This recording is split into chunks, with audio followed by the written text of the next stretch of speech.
রোজা অবস্থায় ঠান্ডা সর্দি লাগলে গরম পানির ভাপ নেওয়া যাবে কিনা? রোজাদার অবস্থায় যদি কেউ গরম পানির ভাপ নেয় বা গরম পানিতে কোনো মেডিসিন দিয়ে সেটার ভাপ নেয়, তাহলে সেটা রোজার জন্য ক্ষতিকর হবে, রোজা ভঙ্গ হবে। কারণ গরম পানির যে ভাপটা একেবারে নাকের কাছে মুখের কাছে নিয়ে টান দিতে হয়, এটার ফলশ্রুতিতে পানির ক্ষুদ্র ক্ষুদ্র কণা এগুলো বাষ্প হয়ে ভেতরে যায় এবং কণ্ঠনালী হয়ে সেগুলো আমাদের পেটে পাকস্থলীতে আসে।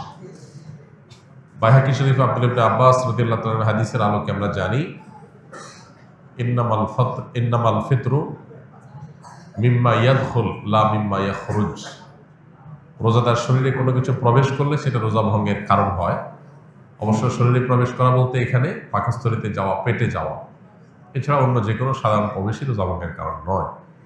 তো যেহেতু এখানে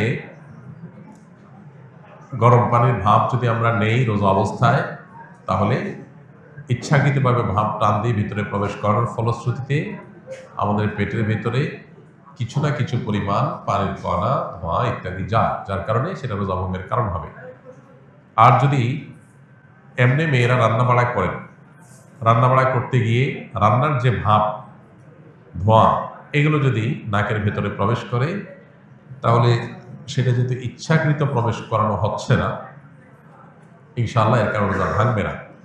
তবে এক্ষেত্রেও যথাসম্ভব সাবধানতা যতটুকু স্বাভাবিকভাবে অবলম্বন করা যায়, আননেসেসারি কোনো কষ্ট করার দরকার নেই। রান্নাবাড়া করার ক্ষেত্রে খুব বেশি ধোঁয়া আছে, সেই জায়গাগুলো অ্যাভয়েড করবে। তারপরেও যতটুকু নিজের ইচ্ছার বাইরে প্রবেশ করবে তার কারণে রোজা ভঙ্গ হবে না, কারণ এখানে ইচ্ছাকৃতভাবে প্রবেশ করানো হচ্ছে না।